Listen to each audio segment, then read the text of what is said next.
एक महिला बीते 13 दिन से आईसीयू रूम में वेंटिलेटर यानी मशीन के सहारे अपनी जिंदगी को जी रही है। बाहर घर वाले परेशान हैं। और एक और बात बताऊं, जिस शहर में वो महिला रहती है आधे से ज्यादा शहर उसके दरवाजे पर खड़ा हुआ है।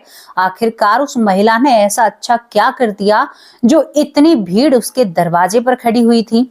दोस्तों, कहते हैं कि वेंटिलेटर से कोई भी इंसान वापस नहीं आता है। 100 में से करीबन 1 में से भी आपको मैं चवन्नी भर कहूं तो इतने लोग वहां से वापस आते हैं, वरना बहुत कम लोग वहां से वापस आते हैं।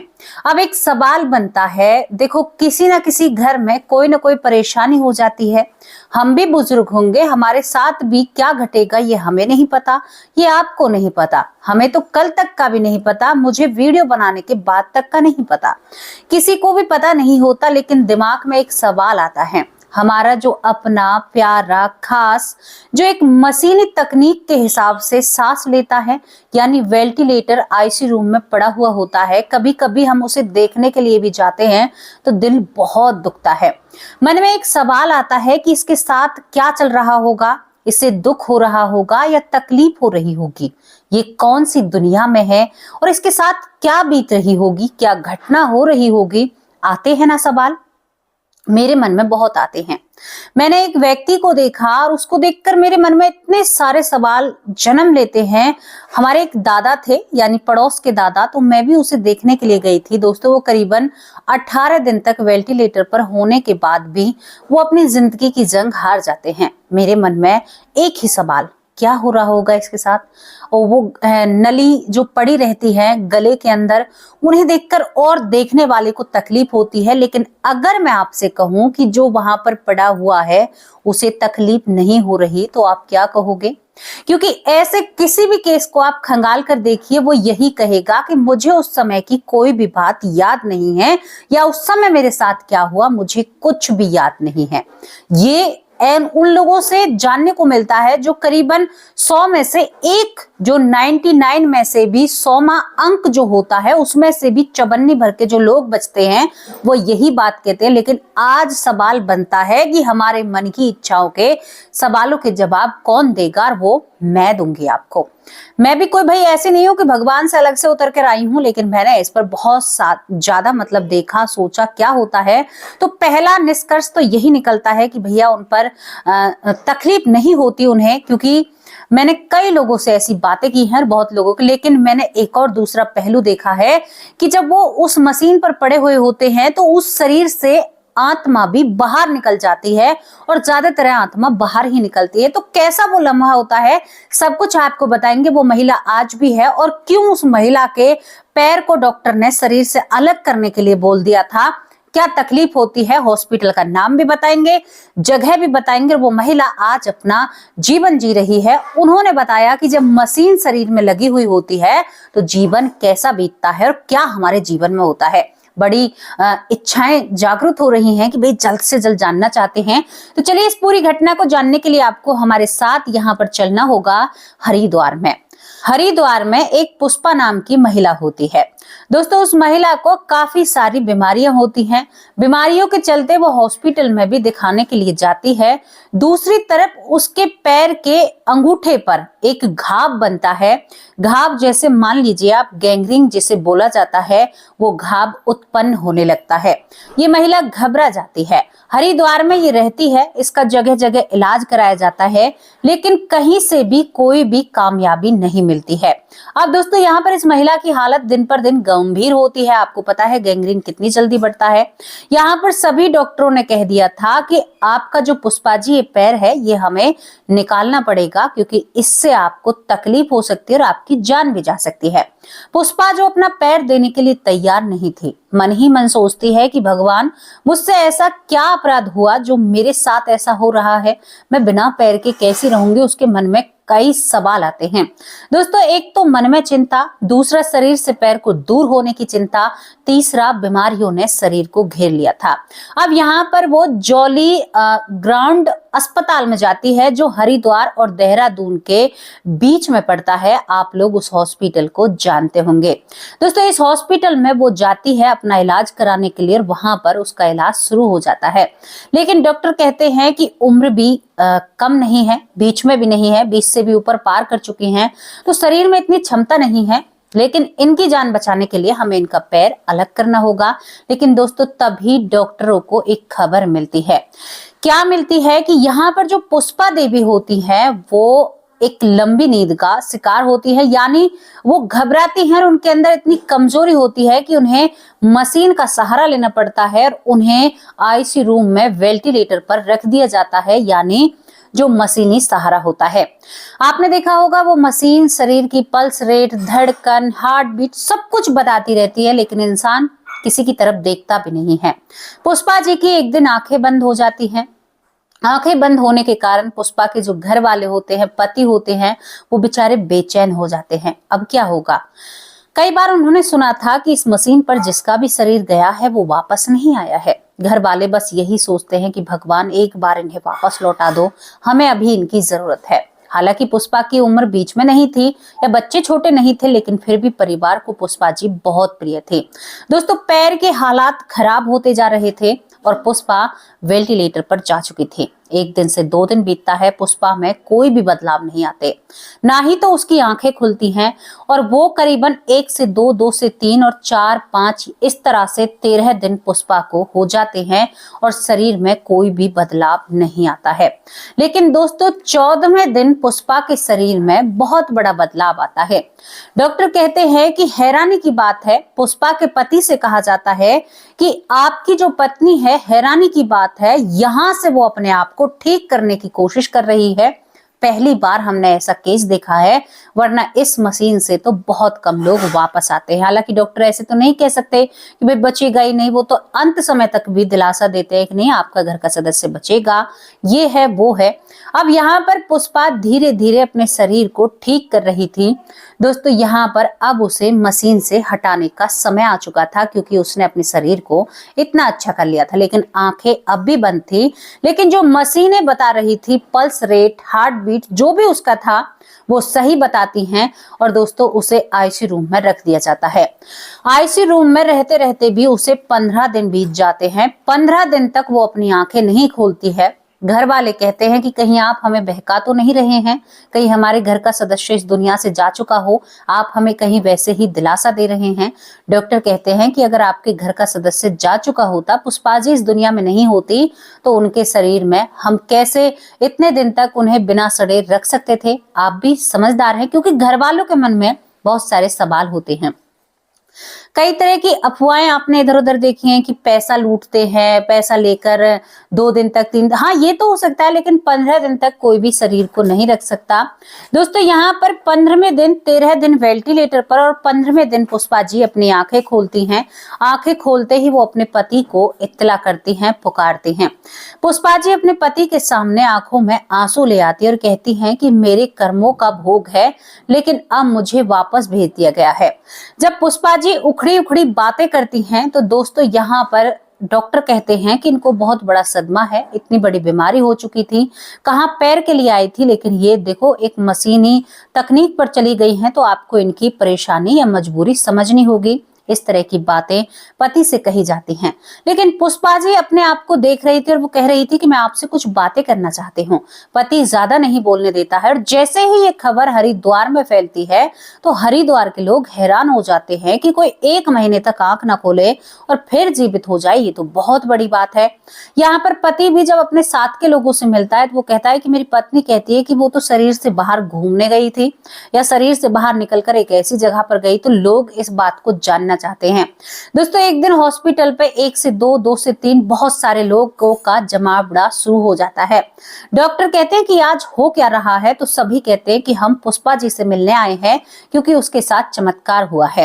अब डॉक्टर अपने हिसाब से कहते हैं, जब डॉक्टर जी पुष्पा से कहते हैं कि भाई ऐसी क्या बात है जो इतने लोगों की कतार आपके लिए लगी हुई है, आपने क्या कहा है, वो कहती है कि डॉक्टर साहब आपको यकीन नहीं होगा, मुझे कितना भी मेरे गले में जो नली है वो डाली गई है या कुछ भी किया गया है, मुझे कुछ भी दर्द महसूस नहीं होता। मैं आप सबको देख रही थी अपने शरीर से निकलकर, और मैं तो यमराज के पास भी गई थी। अब डॉक्टर हैरान। डॉक्टर कहते हैं कि शायद इनको सदमा लगा है, दिमाग परेशानी तो हुई है, 1 महीने तक आंखें बंद रही हैं। दोस्तों, डॉक्टर लोगों को समझाते हैं कि ऐसा कुछ भी नहीं है, लेकिन लोग मानने के लिए तैयार नहीं, और पुष्पा जी मानने के लिए तैयार नहीं। वो कहती है कि मेरा जीवन था, उन्होंने मुझे वापस भेजा, अभी मुझे और जीना था। ये बड़ी रोचक सी घटना थी। अब यहाँ पर पुष्पा को हॉस्पिटल से छुट्टी मिल जाती है। करीबन 1.5 महीने में हॉस्पिटल से वो घर आती है। घर आकर चारों कोनों को देखकर रोने लगती है। बहुत बड़ी बीमारी से संघर्ष जीता था, पूरे घर को देखकर रोती है। तो घर वाले कहते हैं कि अगर तुमने अब ऐसा किया तो तुम्हारी हालत और बिगड़ जाएगी और तुम परेशान हो जाओगी। तुम्हें पता है तुमने एक बहुत बड़ी जंग जीती है। पुष्पा सभी की बातों को सुनते हुए सभी बातों पर गौर फरमाती है। और अब यहाँ पर करीबन 25 से 30 लोग पुष्पा के आसपास बैठे थे, जो पड़ोसी थे। वो कहते हैं कि हमें वो पूरी बात जाननी है, तुम्हारे साथ हॉस्पिटल में क्या हुआ था, क्योंकि जब तुम मशीन पर थी तो तुम्हें देखकर लग रहा था कि तुम नहीं बचोगी। क्या दर्द होता है? बहुत लोगों के सवाल थे। हमारे भी यही होते हैं, आपके भी यही होते हैं। तो आज वो सवालों के जवाब अब आपको मिलेंगे। पुष्पा जी कहती हैं कि नहीं, उस वक्त शरीर को बिल्कुल भी दर्द नहीं होता, मुझे नहीं हुआ। मैं अपने शरीर से निकलती हूँ, कई दिन तक तो मैं उस शरीर में ही रहती हूँ, लेकिन लोगों की बातें मुझे गहरे कुएं से में से सुनाई देती हैं। लोग मेरे शरीर को कुछ भी कर रहे हों, लेकिन मुझे कुछ भी अनुभव नहीं है। केवल मुझे ऐसा लगता था कि जैसे कोई सुन्न पड़ी हुई चीज है। मुझे दर्द का अनुभव बिल्कुल भी नहीं हुआ। लेकिन वो अपनी चेतना का यहाँ पर जिक्र करती हैं। वो कहती हैं कि डॉक्टर जो भी कर रहे थे, मुझे सब दिखाई दे रहा था और मैं बार बार अपने शरीर से बाहर निकलती थी। लेकिन जिस दिन मैं वेंटिलेटर की मशीन पर थी, यानी जो 16 में से 17वां दिन होता है, उस दिन मैं अपने शरीर से, बीते कई दिनों से मैं शरीर से बाहर निकलती थी, फिर शरीर में प्रवेश होता था, फिर बाहर निकलती थी, फिर शरीर में आकर लेट जाया करती थी। ये मेरे साथ चल रहा था। लेकिन जिस दिन मुझे वेंटिलेटर से हटाया जाता है, उस दिन मैं यमराज के पास जाती हूँ। मैं अपने ही कमरे से बने हुए एक द्वार से एक ऐसी जगह पर पहुंच जाती हूँ जहां पर बहुत सारी किताबें रखी हुई हैं, और उन किताबों के पास एक व्यक्ति बैठा हुआ है। वो व्यक्ति किताबें खोल रहा है और उन किताबों को देख रहा है। तभी उसकी नजर मेरे ऊपर पड़ती है और वो मुझसे गुस्से से कहता है कि तुम यहाँ पर क्या कर रही हो? तुम्हें तो अभी और जीना है, तुम्हारा जीवन अभी और रह चुका है, तुम यहाँ पर क्या कर रही हो? अभी तो तुम्हें और कष्ट भोगने हैं। वो कहती है कि कौन से कष्ट बाबा? तो ये कहता है यहाँ पर जो संत होते हैं कि तुम्हारा पैर में जो दिक्कत है, ये तेरे कर्म का यानी कर्म बना हुआ है, इसकी वजह से। अब ये महिला कहती है कि मैं उससे पूछती रह जाती हूँ उस बाबा से कि क्या मेरा कर्म है, और मुझे लग रहा था कि मैं अपने हॉस्पिटल के कमरे से थोड़ी ही दूर आई हूँ, मुझे नहीं लगा कि मैं बहुत दूर चली गई हूँ। या तो मेरे लिए वो वहां पर आए थे, या वो कमरा ही मेरे हॉस्पिटल में था। मैं उससे कहती हूँ कि कौन से कर्म है मुझे बताइए, लेकिन तभी उन्होंने मुझे जोरदार धक्का दिया और मैं अपने शरीर में देखती हूँ, मेरा शरीर एकदम से, मुझे हर चीज महसूस होने लगती है। यानी उस समय की ये बात बताती हैं कि मुझे हर चीज का अनुभव होने लगता है। तभी मुझे डॉक्टरों की बात साफ साफ सुनाई देती है। वो कहते हैं कि अब इनका शरीर बेहतर हो रहा है, और तभी मुझे आईसीयू रूम में रखा जाता है और 15 दिन बाद मेरी आंखें खुल जाती हैं। 15 दिन तक मैं अपने शरीर में ही रहती हूँ। 15 दिन से पहले जो 17 दिन वेंटिलेटर पर रही थी, उन्होंने कहा था कि 17 दिन तक मैं अपने शरीर से बाहर और भीतर होती रही थी, और बस मुझे कोई भी चिंता फिक्र नहीं थी, ना किसी अपने की चिंता थी, ना किसी से मोह था, ना किसी से प्रेम था, कुछ भी नहीं था। केवल मैं अपने आप को ही निहारती रहा करती थी और फिर अपने शरीर में आ जाया करती थी। ये बहुत बड़ी बात होती है। उन्होंने कहा कि मुझे दुख का अनुभव नहीं हुआ, ये भी बहुत बड़ी बात है। उसके बाद कहती है कि जब मेरी आंखें खुलती हैं तो मेरे अंदर एक इच्छा थी कि सबको चीख चीख कर बताऊं मेरे साथ हुआ क्या है, अरे कोई मेरी भी तो सुनो। इस वजह से वो अपने पति को पुकारती हैं। डॉक्टरों ने कहा कि इतने दिन बीमार रही हैं तो दिमाग पर तो गहरा असर पड़ेगा ही। डॉक्टर इस तरह की बातें कर कर इनकी बातों को यानी पीछे कर देते हैं। दोस्तों, जॉली ग्राउंड हॉस्पिटल में ये रहती हैं, जो हरिद्वार और देहरादून के पास होता है। ये वो घटना है पुष्पा जी की, जो कहती हैं कि मेरी एक आखिरी इच्छा है, जब मेरी मृत्यु हो तो मैं अपने पति से पहले इस दुनिया से जाऊं। मैं उस व्यक्ति से भी यही कहना चाहती थी, लेकिन उस व्यक्ति ने मुझसे मेरी बातें नहीं सुनी। उससे पहले वो बताती हैं कि यहाँ पर कुछ अजीब अजीब लोग भी मुझे मशीन पर जब मैं पड़ी हुई थी दिखाई देते हैं, जो मेरी तरफ देखकर हंसते हैं। मुझे बहुत बुरा लगता है कि मेरे शरीर का अंग जाकर ये हंस रहे थे। अब वो क्लियर नहीं कर पाती हैं कि वो लोग कौन थे या नहीं थे। तो दोस्तों, आपका अपना अगर कोई इस परिस्थिति से जूझा है तो आप सोच लीजिए उनके साथ भी यही सब कुछ हुआ होगा, क्योंकि वो आखिरी और अंतिम समय जब होता है तो शरीर को आत्मा छोड़ने के लिए तैयार नहीं होती है। तभी तो पुष्पा जी के साथ ये बार बार हुआ था, शरीर में प्रवेश करना और फिर बाहर निकलना, प्रवेश करना। मशीन बताती है ना फ्लेक्स, यानी आपकी हार्ट बीट नीचे हो रही है, ऊपर हो रही है, तो आप अंदाजा लगा सकते हैं। ये बातें तो सत्य हैं, पुष्पा जी सही कह रही हैं। एकदम से मशीन बहुत तेज चलने लगती है जब वो शरीर एकदम से प्रवेश करता है। जब शरीर बाहर निकलता है तो वो धीमी पड़ जाती है, क्योंकि ऊर्जा है ना, जैसे कहते हैं ना कि एक आग जल रही है तो तपिश दूसरे शरीर को भी लग रही है। ये मामला कुछ इस तरह से समझ में आता है। मैं आज हैरान हो गई इस घटना को जानकर, और इस घटना के बारे में जितनी भी मेरे पास जानकारी थी मैंने आप लोगों के सामने ये जानकारी रखी। आप लोगों को कैसी लगी ये घटना, इसके बारे में अपनी राय रखना। बड़ी रोचक सी घटना है और बहुत ही दिल को छू लेने वाली थी। और मैं भगवान से प्रार्थना करना चाहती हूँ कि भगवान किसी का भी अपना उस परिस्थिति में ना पहुंचे, क्योंकि वहां पर शायद जो बिस्तर पर पड़ा है इतनी तकलीफ उसे नहीं होती जितनी तकलीफ उनको होती है जो उनके साथ होते हैं। मेरी माँ है बबीता, जिनके पति के साथ ऐसा ही हुआ था। मतलब ये नहीं था कि उन्होंने बताया, लेकिन वो आखिरी वक्त पर मशीनी सपोर्ट पर रहे थे। तो मेरी माँ बहुत दुख से गुजरी थी, उनको तकलीफ बहुत होती है। आज उनका वो पल हमने याद किया। तो दोस्तों, ऐसा भी हो जाता है तो आप इस बात का अनुभव करना कभी भी, या आप किसी को देखें हॉस्पिटल में तो देखना उनकी जो मशीन है ना वो एक लय में नहीं चलती है, कभी अप कभी डाउन, कभी अप कभी डाउन, ऐसा होता रहता है। और ये आपने देखा भी होगा, क्योंकि जिंदगी बहुत बड़ी है, हर चीज हमें दिखा कर जाती है। घटना यहीं पर समाप्त होती है। आशा कहती हैं कि मुझे तो मेरे पति से पहले जाना है, अब ये उनकी इच्छा है। भगवान उनकी इच्छा कैसे करेंगे वो भगवान ही जाने। तो आपको कैसी लगे अपनी राय लिखकर भेजना। परिवार के नाम की बारी है। यहाँ पर परिवार के नाम में है प्रवेश भाई कैसे हो, मोनिका सिंह बहुत प्यारी बहन है, सुमन बहन कैसी हो, पुष्पा पांडे बहुत अच्छी बहन है, भूप सिंह भाई बहुत अच्छे भाई हैं, ममता वर्षने बहुत बहुत धन्यवाद। यहाँ पर शकुंतला देवी कैसी हो बहन, डॉक्टर रंजीत मिश्रा मेरे भाई कल आपसे बात करेंगे और आपके जीवन के बारे में जानना चाहते हैं, और इन भाई का फोटो और इन भाई की जानकारी आपको जरूर देंगे। यहाँ पर किरण शर्मा बहुत बहुत धन्यवाद। पुष्पा पांडे कैसी हो प्यारी बहन, अंजलि बहन कैसी हो, लक्ष्य बहुत बहुत धन्यवाद। सीमा अरोड़ा दिल्ली से बहुत प्यारी बहन है हमारी। मंजू बहन कैसे हो, नीता कुंतल मथुरा से है बहुत प्यारी बहन है। अर्चना दुबे बहुत प्यारी बहन है। सुमन बहन कैसी हो, रमन कैसे हो भाई, सिकंदर सिंह बहुत अच्छे भाई हैं, हरदीप कौर बहुत बहुत धन्यवाद, ममता वर्षनी बहुत बहुत धन्यवाद। यहाँ पर कृष्णा आचार्य बहुत बहुत धन्यवाद। मंजू चौधरी हमारी बहुत प्यारी बहन है। अनीता बहन कैसे हो, बबीता सिंह दिल्ली से बहुत प्यारी बहन है। शिव शंकर बहुत बहुत धन्यवाद। नारायण स्वरूप बहुत बहुत धन्यवाद। रामायण कुशवाहा भाई कैसे हो, रत्ना राव बहुत बहुत धन्यवाद। पीहू हेला बहुत प्यारी बहन है। नीलेश बहुत अच्छे भाई हैं। प्रीति झा बहुत बहुत धन्यवाद। नीलेश विश्वकर्मा भाई बहुत अच्छे भाई हैं। जसवीर सिंह बहुत बहुत धन्यवाद।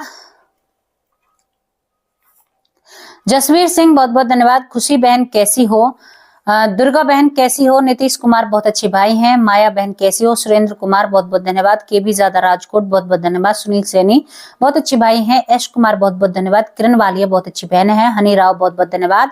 आशा गुप्ता बहुत प्यारी बहन है। कविता शर्मा बहुत बहुत धन्यवाद। गायत्री बहन कैसी हो, ऐश्वर्या माँ कैसे हो आप, रेखा सरपंच बहुत अच्छी बहन है।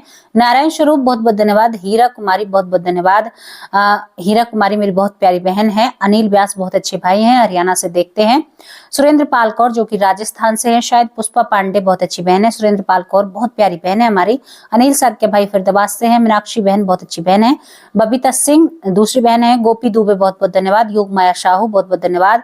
यहाँ पर डॉक्टर सुरेश सोनी मेरे बहुत अच्छे भाई हैं, लेकिन थोड़े से बीमार रहते हैं।